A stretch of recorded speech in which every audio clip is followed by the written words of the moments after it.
go to the next case, ma'am. Last case of the day. It's about acute presentation in Wilson's disease.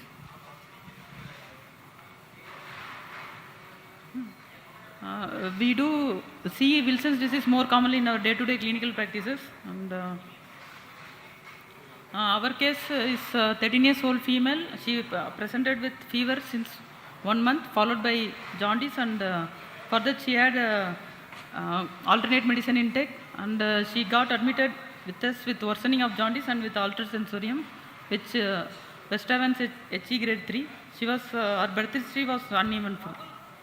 Our blood test showed low aptoglobin, high reticulocyte count with Coombs negative hemolytic anemia, with hemoglobin of 7.5, and coagulopathy with INR of 6.6, and jaundice with total bilirubin of 14.2, with hyperammonemia of 109, and lactic acidosis of 4.1, with transaminitis, with AST to ALT ratio more than 1. First question to Dr. Upendra, how to approach this ALF in a child? Yes, this is a young child with a history of jaundice followed by coagulopathy. So, by the definition of pediatric liver failure, this child fits into acute liver failure. So, coming to approach, basically there is a gross difference of spectrum of diseases when compared to adults and pediatrics. Pediatrics, we have relatively different spectrum of causes for acute liver failure. Most of the time it is infections followed by drugs or for toxins, and sometimes even in pediatrics also, depending upon age of the presentation, etiologies are small. In newborns, particularly in neonatal periods, most common causes would be metabolic causes like galactosemia, thyroxemia, even neonatal hemochromatosis, herpes infection. These are the common causes for liver failure in newborn period. Whereas if you come slightly older children, around toddlers, the infections are more, acute viral infections, and even slightly older children around adolescents are 5 to 10 years, then comes common infections along with some chronic liver disease presenting as acute and chronic liver failures. So this is the spectrum of causes for acute liver failure in children. So whenever we deal with the children, we should have background these etiologies and work up according to these etiologies. This is young child, so our clinical possibilities could be either infections, and this child has history of intake of indigenous medicine. So drug-induced viral infection superadded with drug-induced liver injury could be the first possibility. And second possibility, as we are discussing, some of the chronic liver diseases can first time present with acute presentation, like acute and chronic liver failure. So the second possibility could be the some underlying chronic liver disease like autoimmune liver disease or Wilson disease presenting as acute liver failure. This anemia is one of the clue for some underlying chronic diseases like autoimmune can present with anemia and liver failure. Wilson's can present with anemia. Even viral hepatitis, sometimes a small subset of viral hepatitis children can have anemia due to autoimmune triggered by viral hepatitis. So in this case, we should think and investigate in these lines of management. Like Dr. Upendra said, we did a tox panel which showed negative for DILI, and hepatitis viral panel was negative, and so negative for autoimmune diseases. USG showed acute and chronic liver disease with moderate ascites, and our workup showed low ceruloplasmin with ophthalmic examination showed bilateral early KF ring features. So we thought it's acute presentation of Wilson's disease. And then the second question is the role of genetic analysis in pediatric ALF with indeterminate etiology by Dr. Radha Raman. The main goal of doing a genetic analysis in acute liver failure is to mainly identify the cause as well as the treatment decisions so that you can have improved outcomes. So if the cause is unknown, especially in children with inherited disorders, the management is difficult. So most of these monogenic disorders, especially in neonates and infants, can present with an acute liver failure, and that's why the genetic analysis is very essential. Especially in acute liver failure, the genetic analysis, since it takes time, you have to go with what is called a fast-track genetic analysis, where you can get the report within 1 week. So common conditions such as Wilson's disease, hereditary fructose intolerance, tyrosinemia, and bile acid synthesis defects, all these can be identified once you have a genetic analysis.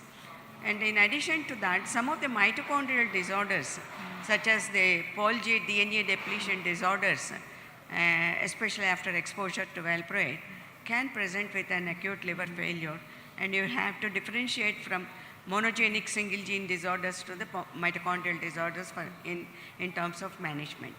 So the mitochondrial genes like MPV 17 and DGUOK is very, very essential because you want to predict the outcome of liver transplant in these cases of acute liver failure. So in recurrent liver failure, it is also found that there is a special gene that is identified, which is called the NBAS gene, and this is a specific gene that causes recurrent liver failure with onset in infancy. So the genetic analysis helps in identifying this particular gene. So infantile liver failure syndrome type 1 due to other genes such as LARS1 gene is also responsible for acute liver failure. So these are all the genes that can be identified by doing a genetic analysis, and that's the reason why we need genetics testing.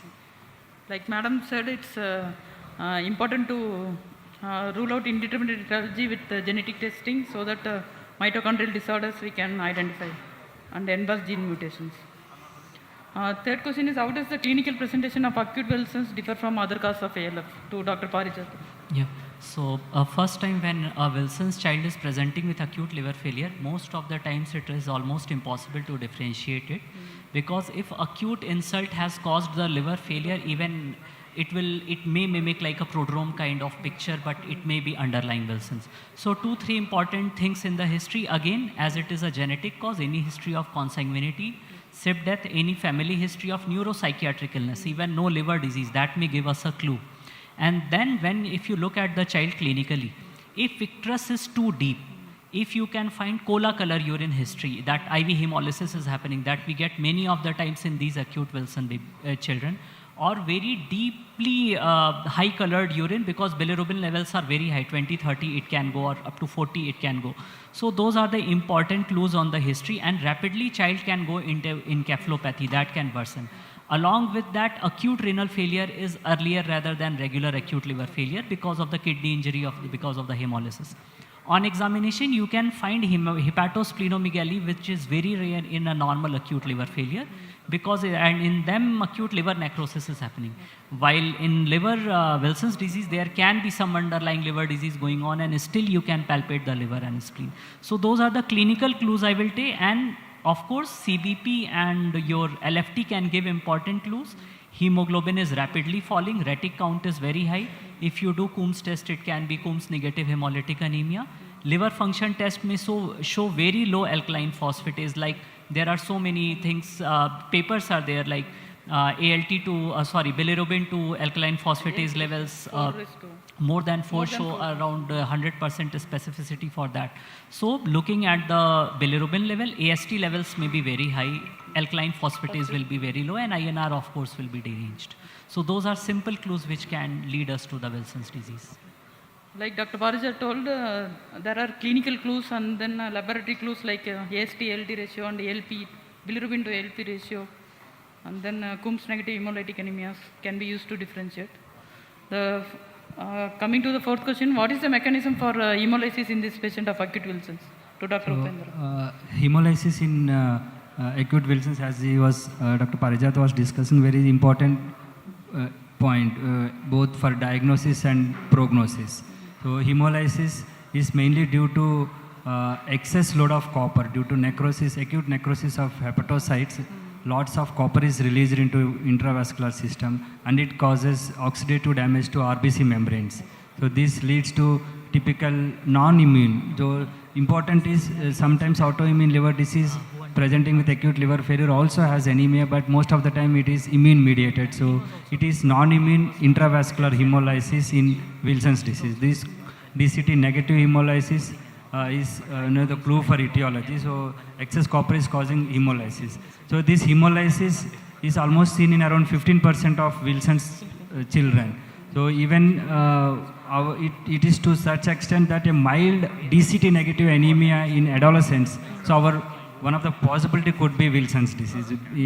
In absence of overt chronic liver disease features, if a child presents with DCT negative anemia and some growth failure, organomegaly, then our suspicion of Wilson's should be one of the possibility.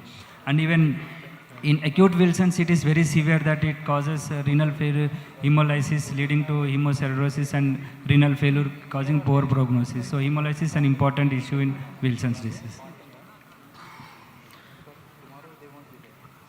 And fifth, what is the overview of medical management of Wilson's disease? Any role of chelating agents in ALF due to Wilson's disease? To Dr. Parijat. So in acute liver failure due to Wilson's disease, we give out of desperation. But as we know, chelating agents take time, 4 to 6 months time that we say it takes time to reduce the load and all. So it is too much to think that chelating agents can can treat acute liver failure in Wilson's disease. As the next, of course, we give a combination of DPEN or trientine along with the zinc and all. But definitely role in ALF, I will not say it has a very strong role. And then extracorporeal therapies, like, next what you are showing. Role of extracorporeal therapies in ALF.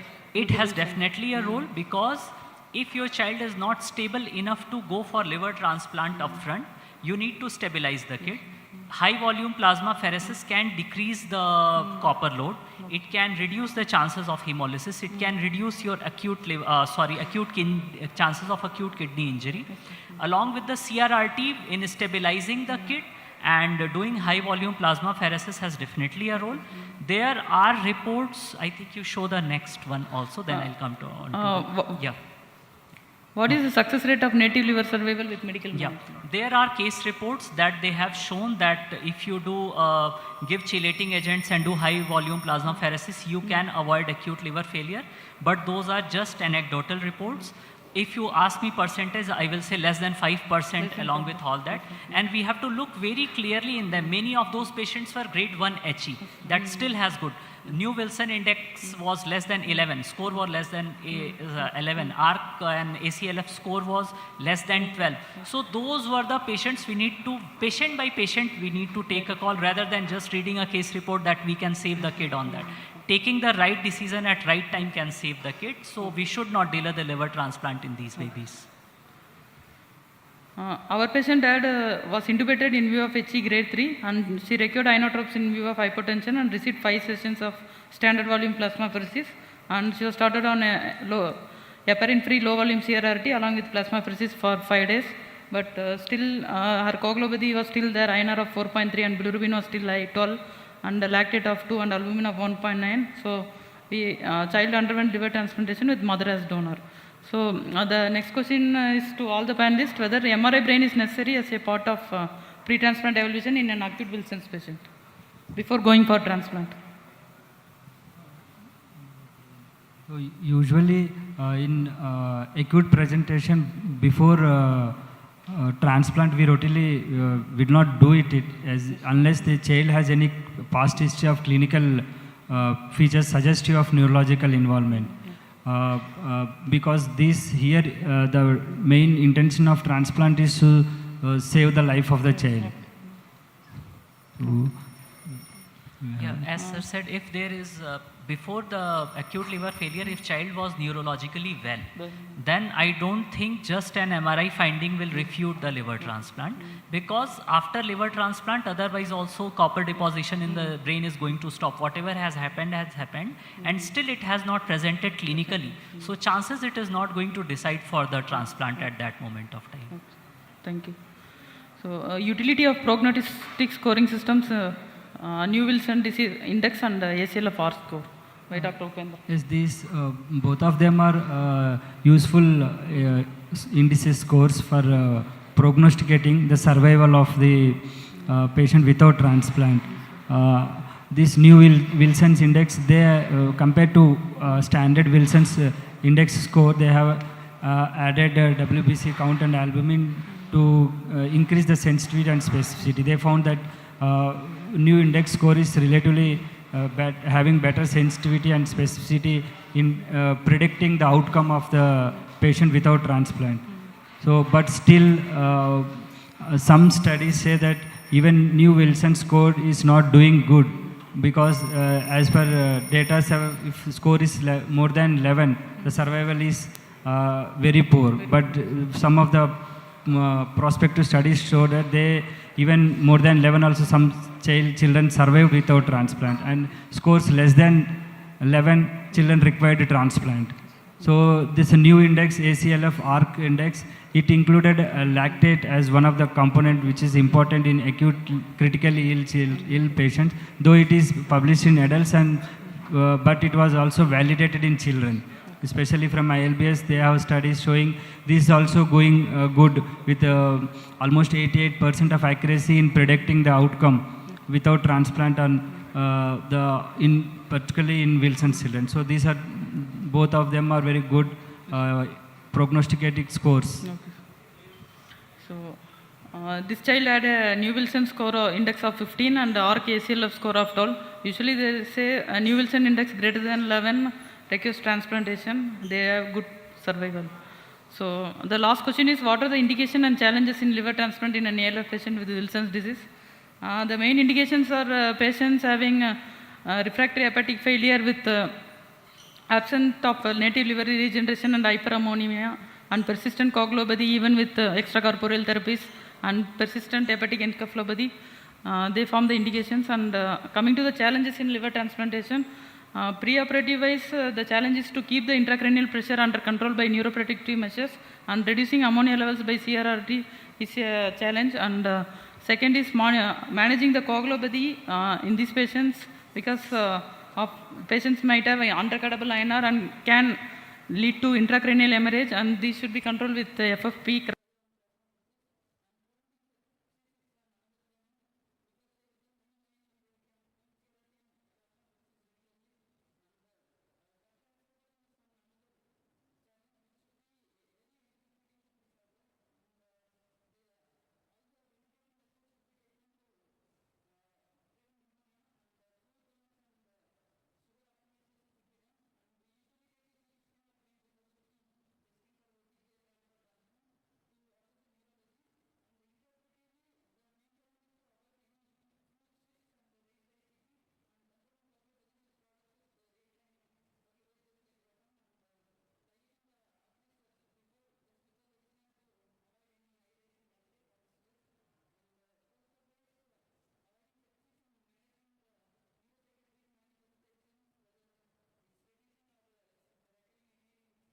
The main challenge, because the copper level takes some 3 to 6 months to come to normal.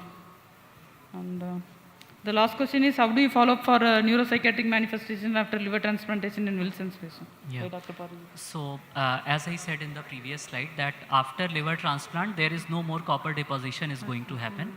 But what happens many of the times, whatever copper is already deposited, because of the oxidative distress and mitochondrial damage, that can lead to some neurological symptoms which can come. Another factor is the immunosuppressive drugs that we are using, steroids and calcineurin inhibitors, tacrolimus and cyclosporin. Both are known to cause some CNS things, like steroids can cause psychosis, and your cyclosporin and both these can cause dystonias and all. Tone related. So whenever a child is developing any new symptom in a patient of Wilson's disease, CNS symptoms, we have to differentiate it is because of the old damage which was already there in the brain, or because of the immunosuppressive medications. So what normally it is suggested it, after transplant within 1 to 3 months, a proper neurological, cognitive and psychological evaluation has to be done. If any new symptom appear, or you have doubt about immunosuppressive drug or Wilson related symptom, you can get MRI at that point of time. And 6 monthly to yearly, you should keep on keeping them under the neurological evaluation, just for the development of any new symptoms related with either older damage or immunosuppressive medications. So the conclusion is, hemolytic anemia can be an acute presentation of Wilson's disease in 10 to 15% of patients. Hence, in case of acute hemolytic anemia with associated liver failure, one should always suspect Wilson's disease and investigate accordingly. Extracorporeal therapy improves native liver survival and acts as a bridging therapy to liver transplantation. New Wilson's index is highly sensitive in predicting mortality without liver transplantation. post-LT potential for worsening neurological symptoms exists in 20% of the patients. Thank you. So this is the last session, so everybody can have dinner and... Can I make a comment? Yes, sir. Thank you. So, sorry, I think it was a very good discussion actually. The reason why we wanted to discuss Wilson's is because actually in our practice that's the most common indication for emergency liver transplantation is acute Wilson's. I mean, a lot of viral hepatitis, they all improve with medical management, but Wilson's, acute Wilson's, most of them need transplantation.